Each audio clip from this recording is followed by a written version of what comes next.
Hello दोस्तों, मेरा नाम पुनीत रोहिला है। मैं एक टैली ट्रेनर हूँ। बाकी अकाउंटिंग सॉफ्टवेयर भी जानता हूँ। मैं आपको जो टैली बता रहा हूँ वो चैप्टर की फॉर्म में बता रहा हूँ। तो ये मेरा चैप्टर नंबर 8 है। इसका ये चैप्टर नंबर 8 का फर्स्ट पार्ट है। मैं इसके बाकी पार्ट भी आपको वन बाय वन बताऊँगा अपनी अगली वीडियो में। इसमें मैं आपको बैंकिंग का एक ऐसा फीचर बताऊँगा जो मोस्टली लोग यूज़ तो कर रहे होंगे। मोस्टली लोग यूज़ कर रहे होंगे, सारे लोग उसको यूज़ नहीं कर रहे हैं। और जो भी यूज़ कर रहे हैं वो प्रॉपर उसे यूज़ नहीं कर रहे हैं। अगर आप इस फीचर्स को प्रॉपरली यूज़ करते हो तो आपको मैनुअल वर्क नहीं करना पड़ेगा। बहुत सा आपका मैनुअल वर्क से आप फ्री हो जाओगे। क्योंकि अभी आप क्या करते हो, उस चीज़ को मैनुअल करते हो और जब आपको चेक करना पड़ता है तो आपको उसको चेक करने में, उस चीज़ को सर्च करने में बहुत डिफिकल्टी या प्रॉब्लम फेस करनी पड़ती है। तो मैं आप जो इस फीचर्स में बताने जा रहा हूँ वो उन पर्सन के लिए भी काम आएगा जो एज ए अकाउंटेंट किसी कंपनी में जॉब कर रहा है, और उनके लिए भी काम आएगा जो जो एक कंपनी का मालिक है या ओनर है। तो वो भी इस फीचर को यूज़ करेगा तो ईजिली अपनी सारी की सारी ट्रांजेक्शन को ट्रैक कर पाएगा। जो भी आप बैंकिंग के अंदर अपनी ट्रांजेक्शन करते हो उसकी एंट्रियों को ट्रैक कर पाएगा प्रॉपरली। तो आइए इसे स्टार्ट करते हैं। तो मैं बोलता हूँ welcome to my YouTube channel smart learning है। सबसे पहले मेरे चैनल में आपका स्वागत है। मेरे चैनल को प्लीज़ सब्सक्राइब कीजिए अगर आप अभी तक आपने नहीं किया है। मेरे चैनल को लाइक कीजिए और मेरे चैनल को आप शेयर कीजिए। अगर आपको कोई कीमती सुझाव या सजेशन है तो प्लीज़ कमेंट बॉक्स में लिखिए। और सजेशन या सुझाव से मेरे को एक मोटिवेशन मिलता है, जिसकी वजह से मैं अच्छी से अच्छी वीडियो और जो फीचर्स मुझे टैली के रिगार्डिंग पता है मैं आप सबको प्रोवाइड कराता रहूँगा। आइए स्टार्ट करते हैं। तो हम चलते हैं टैली में। टैली में मैंने अपनी कंपनी क्रिएट कर रखी है ऑलरेडी। इस कंपनी के अंदर अभी मैंने कोई एंट्री पास नहीं कर रखी। इसमें बेसिक लेजर जो होते हैं वो मैंने क्रिएट कर रखे हैं। एक दो लेजर मैंने क्रेडिटर के क्रिएट कर रखे हैं या डेटर के, और उसके अलावा मैंने नॉर्मल अपने एक्सपेंस और सैलरी के लेजर क्रिएट कर रखे हैं। अब उन्हीं लेजरों का यूज़ करके मैं आपको एंट्री करके भी बताऊँगा और स्टेप बाय स्टेप समझाऊँगा भी कि क्या फीचर्स है जिसको आपको यूज़ करना चाहिए, जिसको यूज़ करने से आपकी जो मैनुअल वर्क है वो बहुत हद तक कम हो जाएगा। तो आइए सबसे पहले हम अकाउंटिंग इन्फो पे एंटर मारेंगे तो यहाँ पे एक लीजर आएगा। लीजर के अंदर मैं सबसे पहले अपना बैंक का लीजर क्लिक करता हूँ, HDFC बैंक। यहाँ पे मैं अंडर लूँगा बैंक अकाउंट। उसके बाद आप बैंक की जो डिटेल है वो आप इनमें फिलअप कर सकते हैं। मेरे जो फीचर्स है वो ये है चेक बुक। सबसे पहले क्या होता है कि अभी तक लोग क्या करते हैं, अपनी चेक बुक तो आप मेंटेन कर ही रहे हो, पर चेक बुक मेंटेन करने के दो तरीके हैं। कई कस्टमर क्या करते हैं, चेक बुक जो मेंटेन करते हैं उसके अंदर चेक के अंदर भरते हैं, उसके फ्रंट पेज पे डालते हैं, उसके जो पार्टी को चेक देना होता है उसे चेक दे देते हैं और एंट्री में जाके चेक नंबर मैनुअल डाल देते हैं। इससे क्या होता है, उनकी वर्किंग बढ़ जाती है। कल को अगर अगर वो जॉब कर रहे हैं तो सीनियर या बॉस उनसे बोल देते हैं कि आप मेरे को फलाने चेक का नंबर बता दीजिए किसको दिया था, तो वो तो सबसे पहले जाके देखते हैं, या फिर वो टैली के अंदर उस टैली के अंदर जाके पहले देखते हैं कि किसको चेक नंबर दिया गया था, चेक बुक में देखते हैं, फिर जाके सर को बताते हैं। या फिर कोई चेक कैंसिल हो जाता है तो उसका उनके पास कोई रिकॉर्ड ही नहीं होता, या कोई चेक ब्लैंक किसी को दिया गया होता है आगे की इंस्टॉलमेंट के लिए, या सर ने किसी को ब्लैंक चेक दिलवाया होता है, तो उस केस में उन सब चीज़ों का उनके पास कोई रिकॉर्ड नहीं होता कि क्या किया गया था, इस चेक का हमने क्या किया था। तो मैं इस फीचर के जरिए आपको इतना अच्छा फीचर बताऊंगा कि जिससे आपको टेंशन लेने की जरूरत नहीं पड़ेगी। आप 1 मिनट में क्लिक करेंगे, 1 क्लिक पे आपको सब पता चल जाएगा। तो सबसे पहले हम इस ऑप्शन को यस करते हैं और हम चेक रेंज डालते हैं 000100। मैं डमी एक चेक रेंज डाल रहा हूँ। नॉर्मली जो चेक होते हैं वो 100 की डिजिट में होते हैं, 200 भी आने लग गए हैं अब तो। बैंक प्रोवाइड करा देता है कंपनियों को। उसके बाद मैं इसके अंदर बताता हूँ, ये जो चेक है मेरा सैलरी से रिलेटेड है चेक बुक, और एक और रेंज है मेरी, सॉरी मैंने रेंज गलत डाल दी, 200 सॉरी 100 299, ठीक है। 100 चेक। ये मेरी एक्सपेंस से रिलेटेड है। एक्सपेंस के अंदर इसके अंदर मैं कोमा लगा के बोल देता हूँ पार्टी पेमेंट भी कर सकता हूँ। मैंने नाम दे दिया। अब मैं इसको सेव कर लेता हूँ। सेव करने के बाद मैं बैक आता हूँ। बैक आने के बाद सबसे पहले मैं आपको दिखाता हूँ ये रिपोर्ट क्या क्रिएट करती है। बैंकिंग में आप जाइए। बैंकिंग में जाने के बाद आप चेक रजिस्टर पे एंटर कीजिए। यहाँ पे आपको एक रजिस्टर मिलेगा प्रॉपर चेक का। आपको HDFC चेक दिख रहा है, इसके 200 चेक दिख रहे हैं और बाकी सारे कॉलम ब्लैंक आ रहे हैं। चलिए पहले हम 2 एंट्री पास करते हैं, उसके बाद मैं इस रिपोर्ट को आपको स्टेप बाय स्टेप एक्सप्लेन करता हूँ। मैं अकाउंटिंग में जाऊँगा। यहाँ पे जाने के बाद पूछेगा किसी की पेमेंट करनी है आपने। जेन्युइन सी बात है, मैं अपना चेक यूज़ कर रहा हूँ तो पेमेंट की टर्म्स में यूज़ करूँगा। रिसीट में तो सामने वाला अपना चेक यूज़ करेगा, तो उसमें तो सिर्फ मेरे को एंट्री करनी है। इस केस में क्या है, मेरे को अपना चेक बुक यूज़ करनी है, तो मेरे को बताना पड़ेगा मैं किस चेक से पार्टी को पेमेंट दे रहा हूँ या खर्चे की पेमेंट दे रहा हूँ। तो मैं सोचता हूँ पहले रामलाल एंड कंपनी को मैंने पेमेंट दी लेट से 50,000 की। मैं अभी इसे न्यू रेफरेंस करके सेव करता हूँ। ठीक है, एंटर किया और मैंने बताया HDFC बैंक से दी। जैसे मैं इसमें एंटर करूँगा ये चेक दिखाएगा, मैंने चेक से पेमेंट करी है उनकी, तो चेक दिखाएगा। अगर आपने NEFT पेमेंट करी है तो फिर उस चेक बुक की कोई जरूरत नहीं है, बट अगर आप चेक की वर्किंग करती हैं तो आपके लिए बहुत बेनिफिट है। अब जब एंटर करेंगे तो ये चेक बुक पूरी दिखाएगा। आप बैक जाइए, बैक जाने के लिए देख सकते हैं किससे पेमेंट करी, जैसे तो पार्टी पेमेंट में नीचे वाली चेक बुक से करता हूँ। ठीक है, उसके अंदर मैंने एंटर किया और मैंने बताया 200 चेक, इसने ऑटोमेटिक सेलेक्ट किया, मेरे को चेक नंबर डालना नहीं पड़ा। ठीक है, बट अगर आप खुद डालना चाहते हैं तो आप चेक नंबर, अगर आपका वो ब्लैंक हो चुका है तो उसका भी मैं आगे आपको ऑप्शन बताता हूँ कि आप ब्लैंक करेंगे तो ऑटोमेटिक वो अगला नंबर ही उठाएगा। तो ब्लैंक कैसे करना है उसको मैं आगे अगले स्टेप में समझाता हूँ। मैंने इसको एंट्री को सेव किया, ऐसी मैंने खर्चे की एंट्री आई। मैंने क्या किया, मेरी कंपनी में एक्सपेंस हुआ 6,000 का, मैंने एंटर किया और मैंने बताया बैंक से हुआ है। कहते ठीक है, मैं एंट्री कर रहा हूँ, तो मैंने बोला खर्चा भी मैं इसी से डालता हूँ, मैंने कर दिया सेव। एक मेरे पास जो पर्सन था, मान लीजिए एक मेरे पास श्याम नाम का एक पर्सन था जो मेरे से, जो मेरा यहाँ पे एम्प्लॉय था, तो वो मेरे लिए क्या होगा, खर्चा ही होगा। Salary is a indirect expense. मैंने सेव किया और मैंने बताया उसकी सैलरी में पे करता था 10,000, तो मैंने उससे क्या किया, सैलरी दे दी HDFC बैंक से। बट जो चेक रेंज है उनको चेंज करनी पड़ेगी, मैंने सैलरी इसी से देता हूँ हर किसी को, तो मैंने उसको सेव कर दिया। अब हम बैक करते हैं, बैक करके हम जाते हैं बैंकिंग फीचर्स में, जो गेटवे ऑफ टेली आपको दिख रहा है। इसमें जाता हूँ मैं चेक रजिस्टर। अभी देखिए मैंने तीन एंट्रियाँ पास करी है चेक से।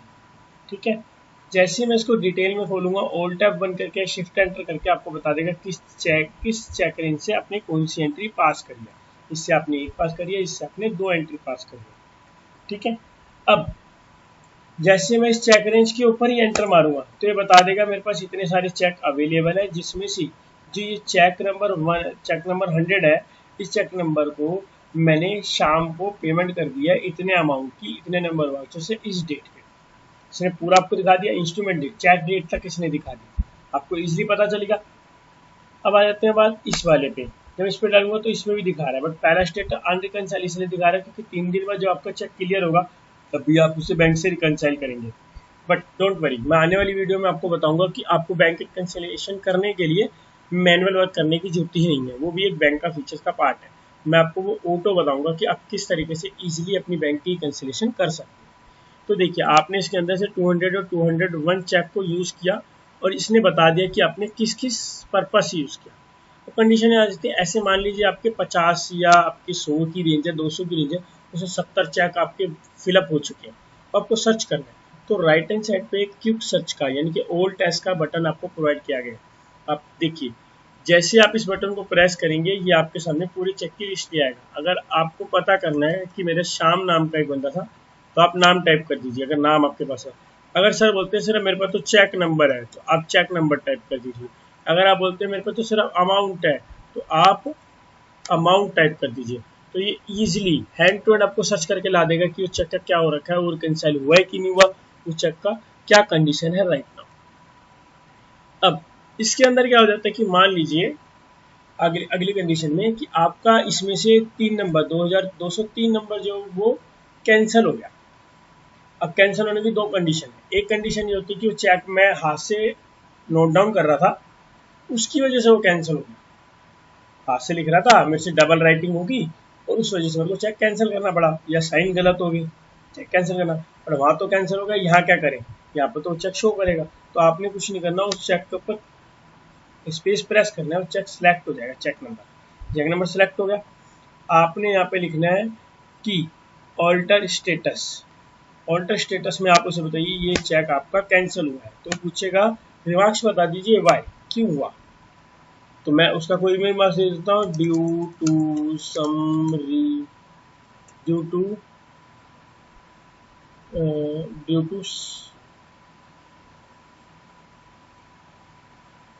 WRNG wrong amount.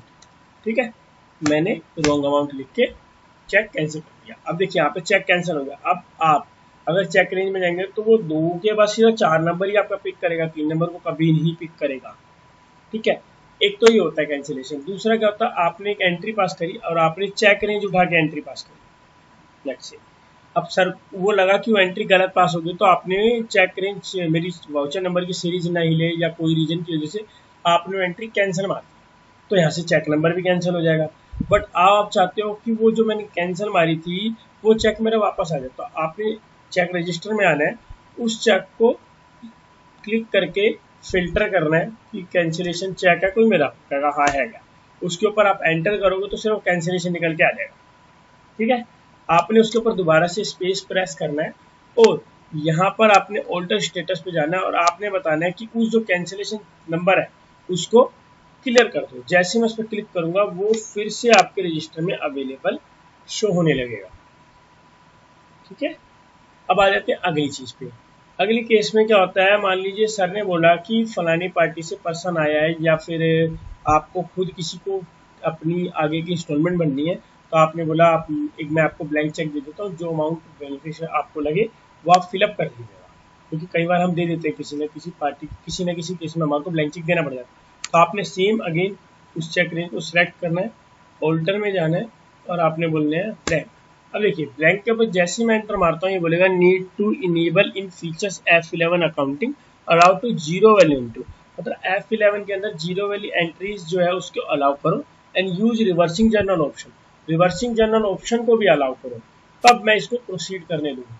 तो आपने क्या करना है, डोंट वरी, आपने बैक आना है, इससे ज़्यादा बैक आने की जरूरत नहीं है, F11 पे क्लिक करना है, F11 F1 में आगे यहाँ पे सबसे पहले तो हमारे को F11 के बाद जीरो वैल्यू जो ट्रांजेक्शन आ रही है जी इसको यस करना है। दूसरा उसने क्या बोला था आपसे कि आपको रिवर्सिंग जर्नल यस करना है, तो आपने इसे यस करना है और आपने इसे कंट्रोल ए करना है। अब आप इस पर दोबारा से क्लिक कीजिए, जैसे आप क्लिक करेंगे ऑल्टर करेंगे ब्लैंक चेक पे एंटर मारेंगे एंट्री में आपको ले आएगा। क्योंकि देखिए जब आप ब्लैंक चेक देंगे उसमें कोई अमाउंट तो होगा नहीं, तो विदाउट अमाउंट एंट्री सेव नहीं हो सकती। इस रीजन की वजह से उसने आपसे बोला कि पहले जीरो वैल्यू को यस करो। ठीक है, आपने एंटर किया और आपने बताया कि मैं शाम को ही, शाम ने मेरे से पैसे मांग लिए या फिर कोई और पर्सन है, लेट्स से शाम नहीं है, मैं एक पर्सन और क्रिएट कर देता हूँ, अजय, अजय नाम का एक पर्सन था आपके पास, एक डीलर हो सकता है, कोई भी हो सकता है XYZ जिसको आप ब्लैंक चेक दो। तो आपने बोला कि मैं क्रेडिटर मान के चलता हूँ उसे, आपने उसे दिया। देखिए भूल के भी अमाउंट पे कर्जा नहीं जाएगा, देखिए आपका कर्जा अमाउंट पे नहीं जा रहा, आप एंटर कीजिए और उसने 203 नंबर चेक वगैरह सब कुछ उसने खुद कलेक्ट किया और सेव कर दिया। अब देखिए चेक आपका ब्लैंक हो गया। अब आपको कल को चेक भी करना होगा तो आप क्विक सर्च में आएंगे, क्लिक करेंगे और आप बोलेंगे ब्लैंक चेक निकाल दो, BLAN ब्लैंक चेक, ये वाला ब्लैंक चेक था। तो अगर आपको लगेगा कि हाँ अमाउंट ज़्यादा कटा है या फिर कुछ अमाउंट अभी तक नहीं कटा, तो आप मुझसे डिस्कस कर सकते हैं, सर अमाउंट बता दीजिए, आपने चेक तो आप ले गए थे बट आपने अमाउंट नहीं बताया, तो आपको अलग से कहीं और जाने की जरूरत नहीं, आप इसी पे एंटर कीजिए, आप एंट्री में आ जाएंगे और जैसे आप एंट्री में आएंगे अब आपका कर्जा अमाउंट पर आएगा, क्योंकि आप नेक्स्ट टाइम आ रहे हैं तो बोल रहा है कि जेन्युइन सी बात है आप अमाउंट के लिए ही आ रहे हैं, इसलिए वो कर्जा आपके अमाउंट के लिए आ रहा है। जैसे आप इसके अंदर अमाउंट फिलअप करेंगे, लेट्स से मैंने 1000 रुपये डाला और मैंने इस एंट्री को सेव कर दिया, ये ब्लैंक से हट जाएगा, ये नॉर्मल एंट्री में सेव हो जाएगा, क्योंकि ब्लैंक जब तक था जब तक आपने उसके अंदर अमाउंट मेंशन नहीं किया था, अदरवाइज वो ब्लैंक नहीं रहा। अब देखिए वो नॉर्मल एंट्री में फिलअप हो चुका। ठीक है, अब आ जाते हैं चेक रेंज। अगर आप चाहते हैं कि इसी चेक बुक के अंदर मेरे को एक चेक रेंज और डालनी है तो आप अपनी चेक रेंज देख सकते हैं, यहाँ से सी हो रही है, आप एक की जगह दूसरी चेक रेंज, आपको बाहर जाके दूसरी चेक रेंज खोलने की जरूरत नहीं है, आप वहीं से चेक रेंज खोल सकते हैं। यहाँ पे जाइए, दूसरी चेक रेंज पे जाना है, आप एंटर कीजिए, दूसरी पे आ जाएंगे। अब आ जाते हैं व्यू स्टेटस कि मेरे कितने चेक ब्लैंक है, कितने चेक अवेलेबल है, कितने कैंसिल है, ये आप यहाँ से भी देख सकते हैं सिर्फ इस चेक रेंज का, बाहर तो सबका दिख रहा है, यहाँ पे सिर्फ इस चेक रेंज का। अब मैं अगर बाहर आता हूँ तो अभी देखिए मेरा अगर कोई कैंसिल नहीं है, मैंने कैंसिल हटा दिया, ब्लैंक हटा दिया, बट आपको रिपोर्ट दिखाने के लिए मैं एक बार करके दिखाता हूँ। मैं इस पर क्लिक करता हूँ और मैं स्टेटस पे क्लिक करके इसे बोलता हूँ कैंसिल है, देन मैं बताता हूँ due to some WRNG wrong AMOUNT, मैंने सेव कर दिया। अब ये हो गया मेरा कैंसिल और मैं अगले चेक पे जाता हूँ और मैं बोलता हूँ इसको कर दो आप ब्लैंक। किससे करना है, मैंने बोला अजय को दे दो, ब्लैंक चेक, मैंने कर दिया सेव। देखिए दोनों चेक आपके होंगे। अब मैं जब बाहर आऊंगा तो एक मेरा ब्लैंक दिखा रहा है और एक मेरा कैंसिल दिखा रहा है। आपको समझ में आ रहा है? ठीक है। अब यहाँ पे आप प्रॉपर देख सकते हैं, आपका ब्लैंक चेक कौन सा है, सिंगल दिखेगा। आप बाहर आइए, दोबारा से आप शो पे क्लिक करेंगे तो आप कैंसिल चेक आपका सिंगल दिखेगा। इस तरीके से आप देख सकते हैं। अभी एक रिकनसाइल दिखा रहे हैं, तो रिकनसाइल करने के लिए आपको क्या करना पड़ेगा, इन पे क्लिक करेंगे, आप F5 पे जैसे प्रेस करेंगे रिकनसिलेशन में आपको ले आएगा। बट आप यहाँ से 1 बाय 1 डेट डालेंगे तो रिकनसाइल हो जाएगा और आपके अगले कॉलम में शिफ्ट हो जाएगा। लेट्स से मैं एक को करके दिखाता हूँ आपको। आप यहाँ पे F5 प्रेस कीजिए, मैं पहले को करके दिखाता हूँ, मैं इसी सेम ही डेट में से रिकनसाइल करके सेव कर देता हूँ। अब देखिए एक आपकी एंट्री रिकनसिलेशन में आ चुकी है। ओके, अब आ जाते हैं, मैं इस रेंज पे जब जाऊंगा तो मैं जैसे ही इसे सिलेक्ट करूंगा, हाँ, मैं जैसे बैंक को सिलेक्ट करूंगा, ऊपर वाले बैंक को सिलेक्ट करूंगा तो आपको राइट हैंड साइड पे एक बटन और मिलेगा, ऑल्टर चेकबुक। जो मैंने चेकबुक बैंक के लेजर में डाली है ना, वो चेकबुक को मैं ऑल्टर कर सकता हूँ किसी नाम की वजह से, या मेरे को नई चेक रेंज आई तो मैं यहाँ से भी डाल सकता हूँ। मेरे को ये नहीं है कि मेरी नई चेकबुक आ गई तो मेरे को बैंक के लेजर में ही जाना पड़ेगा, नहीं, वो जरूरी नहीं है। आप यहाँ से भी उस चेक को एंटर कर सकते हैं और यहाँ से भी आप क्विक सर्च के जरूर उसे सर्च कर सकते हैं। बट यहाँ से सर्च करने में क्या होगा कि सारे चेक आ रहे होंगे आपकी दोनों रेंज की, एक रेंज की नहीं आ रहे होंगे। आप प्रॉपर जितनी भी रेंज होगी इस बैंक की या किसी भी बैंक की, आपने सारे बैंक लगा रखे तो प्रॉपर सब में सर्च करेगा। मैं रामलाल ढूंढूंगा, रामलाल भी मिलेगा, मैं श्याम ढूंढूंगा, श्याम भी मिलेगा। वो हर चेक के, दोनों चेक की रेंजों को यहाँ से सर्च करेगा। पर जब आप अंदर जाते हैं उसमें डिफरेंस ये है कि सिर्फ इसी चेक रेंज को सर्च करना है, दोनों को नहीं करना।